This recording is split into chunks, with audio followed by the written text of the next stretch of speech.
நீங்கள் எங்கே இருந்தீங்க? ஐயாயிரம் விளையாண்டுட்டீங்க. அப்போ எங்கே போனீங்க? ரெண்டாவது மேட்ச்சு நீங்கள் போயிட்டியே அவுட் ஆகிட்டு. நான் சொல்கிறேன் கீப்பர் நடிப்பு ஓடுதான் இது வேமா போ காற்று போயிருங்க காற்றுக்கு ஏன்னா விக்ரவாணி தரதில்ல ஏடிஎம் முக்கியம்ல ஊர் ஜெயிக்கிறோம். அதான் கூட்டணி தானே அவங்களோட 2026 தேர்தலை மட்டும் பாருங்க சரியான கணிப்பாக இருக்கும். கணிதாக கொடுக்குறாங்க கிட்ட நிற்கிறதா நிற்கலாம் இடப்பட பெரிய கட்சி தானே.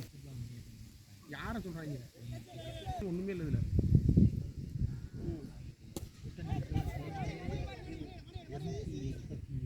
234 அதுக்கு சம்மந்தம் அவங்க அப்பா தனிச்சே